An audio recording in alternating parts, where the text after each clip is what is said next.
depressed, frustrated, sad, confused. You want answer. Let's talk. Give me a message sa page ko sa Philippine Dating Coach and you can have one-on-one coaching with Coach Baze, your dating coach. Just please subscribe to my channel and hit the bell button. Dalawang bagay ang kailangan mong i-apply. No contact rule plus self-improvement. Pero paano mo nga ba ito gagawin ng tama at i-execute mo ito ng tama para magkaroon siya ng impact at ma-miss ka at mahabol at maisip-isip ka ng ex mo magdamagan. Talagang mangingitim yung mata niya kapag ginawa mo itong mga bagay na ito. Okay. Let me tell you first. Ang pinaka-fundamental dito is no contact rule. Lagi ko naman pinapaliwanag yan.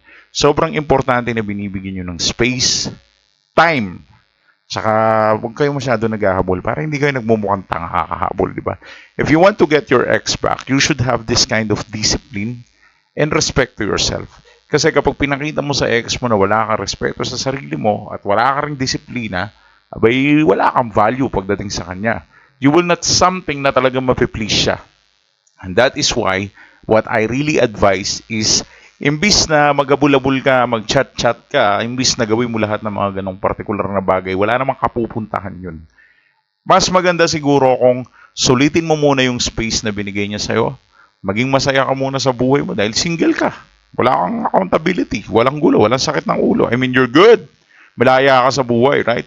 Sulitin mo muna yung buhay na yan at syempre, tanggapin mo tong opportunity na to para lalo mong makilala ang sarili mo at makapag soul searching ka. Alam mo ba yung mga taong nakaka-experience ng breakup, sila yung mga napakatalino sa buhay. Bakit? Kasi alam nila yung pakiramdam na ganito. That is why they have this kind of lesson. They have this knowledge of breakup. Kaya karamihan ng mga kliyente ko na nakaka-experience ng breakup, kadalasan sa kanila mga pinagpapala. Bakit sila pagpapalain? Nag-breakup lang naman. Alam mo ang reason kung bakit sila pinagpapala? Simple lang.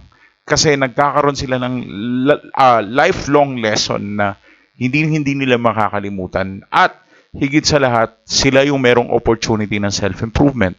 Dahil ang self-improvement, never kasi siyang nangyari noong mga panahon na wala ka pang breakup. Wala kang pakialam sa lifestyle mo, wala kang pakialam sa buhay mo. You're good. Diba? You're better. You're comfortable with yourself. Pero since na nagkaroon ng breakup, parang medyo tinawag ka yata ng tadhana na medyo kailangan mo yata mag-self-improve in your life. Basic self-improvement, gym, food na kinakain, diet, knowledge, mag-aral ka ng bagong language, mag-aral ka ng bagong skills. I mean, ang daming opportunity na kailangan mong pagpagalan at pagpaguran para lang ma-develop mo yung ganitong klase ng improvement.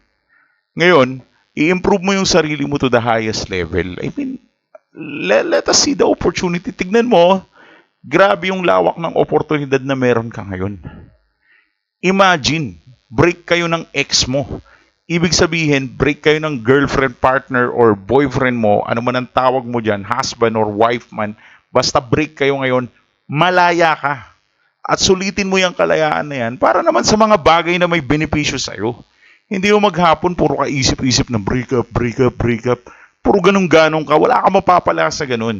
Maybe this is the right time to think about yourself, to think about the changes that you could have in your life. That is why what is the most advisable to do is mag-focus ka muna sa sarili mo at self-improvement. Ang dalawang combination na yan ay sobrang lala para sa isip ng ex mo. Kasi ngayon ang ex mo, parang feeling good lang siya. Kailangan mo talaga mag-improve sa life at konting pagpapaselos din at the same time. Kung sakaling magkaroon ka ng opportunity, pwede ka naman magpaselos.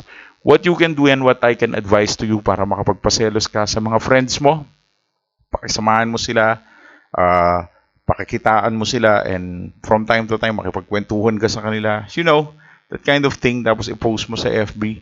Ngayon kung sasabihin mo sa akin na nakablock ako sa FB, coach, huwag kang mag-alala. Ito ang bagay na pinaka-ina-assure ko sa lahat ng kliyente at subscribers ko. 100% sure ball na i-stock ka ng ex mo. Titignan niya yung life mo at i-check niya kung ano ang nangyayari sa'yo. And I'm 100% sure about that. Kaya napaka-importante na nakaset up ang Facebook page mo ng maayos. And that's the only things na kailangan mo eh. No contact rule, self-improvement. Yan palang sapat na yan eh. Yan palang sapat na yan para ibalik yung ex mo. Pero bago mo ibalik ang ex mo, ang lagi kong advice bilang coach base, napaka-basic nito. Ibalik nyo muna yung sarili mo. Ibalik nyo yung sarili nyo. Kapag nabalik mo yung sarili mo, alam mo, lahat ng bagay halos babalik sa'yo. That is why, lagi kong ina-advise na, imbis na mapagod ka kakatingin sa mga bagay na wala ka, tignan mo muna yung mga bagay na meron ka ngayon. At ang meron ka ngayon, sino ba? Mga malalapit na kaibigan mo, kapamilya mo, yung mga available na tao sa'yo at mapagkakatiwalaan mo, sila yung meron ka ngayon. Look inside. You are so blessed dahil meron kang sila. Di ba? Hindi naman umiikot yung buhay mo dyan sa pesteng ex na yun. Puro na lang ba ex? All your life, ex na lang inisip mo. Come on. You can do better than that. Huwag naman puro ex na lang. Nakakasawa at nakakapagod din. I mean, this is the kind of thing na hindi mo gustong mangyari sa life mo. So, what I will advise to is just change your dynamics. At sa ganitong paraan, talagang iisipin ka ng ex mo dahil ang self-improvement at no contact rule, pinaka-formula yan para maglaro ka sa isip ng ex mo. Give us a message sa Philippine Dating Coach kung gusto mong tulungan pa kita regarding sa breakup na yan. Ang bahala sa'yo. Sige. Thanks for watching.